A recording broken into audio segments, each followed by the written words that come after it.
good morning, good afternoon, good evening to all over the world.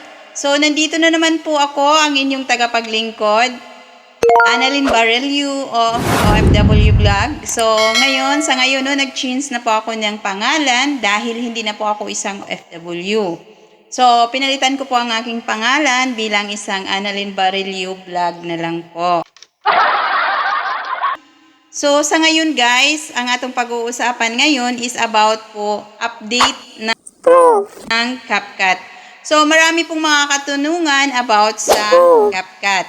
So, bago pa po tayo mag-start ng ating content, ayan, sa mga baguhan pa po na hindi pa nakapag-subscribe sa akin, ayan, huwag pong kalimutan, paka-subscribe na lang po at huwag kalimutan i-click ang notification bell para maging updated po kayo sa susunod kong mga videos. So, ito na nga guys, mag-start na po tayo tungkol sa CapCut. Kasi dahil ito pong aking video is, ito lang po ang maraming mga katanungan at ito lang po ang medyo nagra-rank na nagkaroon siya ng views.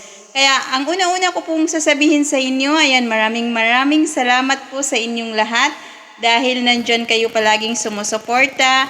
At sa lahat pong mga katanungan dito, so marami pong mga katanungan dito. So, ito po si Julian Tagaktak. So, Julian Tagaktak, ayan, shout out po sa iyo, Julian Tagaktak.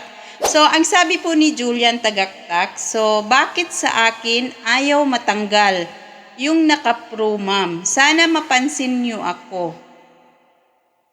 Thank you and God bless. So, Julian Tagaktak, so ang masasabi ko lang po sa inyo, dahil po talaga ang CapCut ay talagang nakasulat na po talaga dyan yung pro sa taas. So, sa pinakalas naman po talaga is, pwede mo naman po yan siyang i-delete. So, meron po akong video dyan kung paano po magtanggal ng CapCut. So, itong CapCut Pro po na nasa taas, na right side or nasa left side man yan, or nasa right side sa taas or nasa left side ng baba. Sa right side ng baba. So, ang masasabi ko lang po talaga, pag ampri, so ito na nga pag ampri po talaga is nagamit nyo na po lahat, ay talagang pro na po talaga yan siya. Hindi na po talaga yan siya matatanggal. So, automatic po talaga yan, nasa taas na po ang CapCut. So, ang maituturo ko lang po, so ang mai-share ko lang po sa inyo para wala po talaga yung CapCut sa taas ng right side or sa taas ng left side, yung CapCut. Di ba nakasulat yung CapCut? Ayan po siya. Ayan, di ba sa taas nakasulat po yung CapCut? So, pwede nyo po yan siya i-edit. So, yun lang po ang masasabi ko kung wala talaga kayong pambayad sa CapCut. So, ang pagkakaalam ko talaga po sa CapCut talaga is meron po talagang babayaran. Kasi dati, 1 month po ako nagbayad kasi naubusan po talaga ako. Kaya po talaga nagbabayad po ako for 1 month. So, mga 200 something po siya sa 1 month. So, 297, mga ganun po sa CapCut. Pero, kung wala po kayong pambayad sa CapCut na pwede mo naman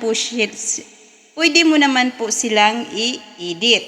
So, for example, ayan yung CapCut na yan. So, yung CapCut na yan, pwede natin yan i-edit. So, pwede natin lagyan siya ng sticker.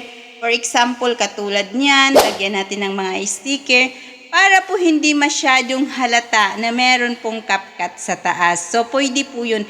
Yun lang po ang aking mai-share sa inyo. Ayon, sa lahat pong mga nagkomento dyan. Ayan, marami pong nagkomento dyan. Hello, permanente na lang, sabi po ni Sapat Kakul 147. So, sabi niya po, hello, paano kapag naubos na ma'am? Permanent na lang ba itong watermark ng CapCut sa screen? Ayan.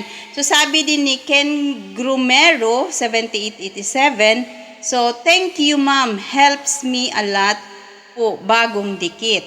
So, sabi po ni Daryl Salinasal, wow, thank you so much ma'am kasi yan din po ang problema ko. Sobrang saya ko nang nag-open ako ng YouTube, nakita ko video mo. Thank you din sa nagtanong sa iyo ma'am. Ayan po, sabi po ni Daryl Salinasal. So, Ayan, marami pong mga kaano dyan, no? Si Kinin. Ayan, thank you sa pag-share sa info nito, sis. Ito kasi gamit kong app palagi. Bagong dikit sa may 5 likes, ingat palagi.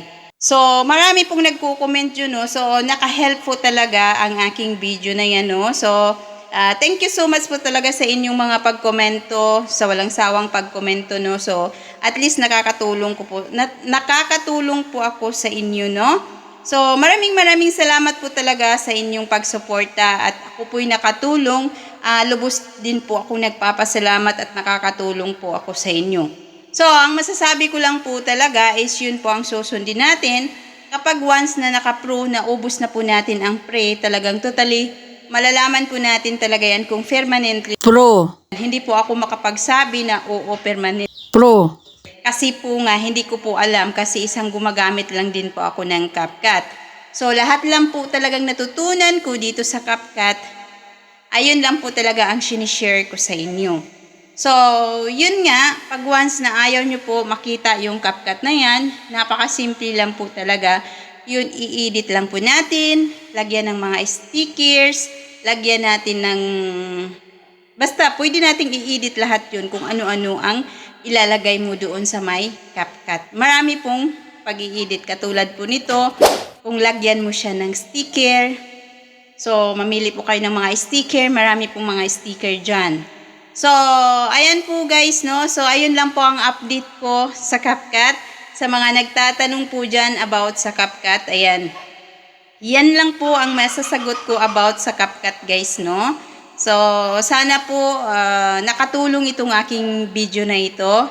At meron po kayong natutunan. Ayan, pakibigay na lang po ng likes dyan. At huwag pong kalimutan mag-comment po sa baba po. Para patuloy pa rin po akong gumagawa ng ganitong content about sa CapCut. So, hanggang dito na lang po ang aking content. Maraming salamat po. Have a nice day and God bless.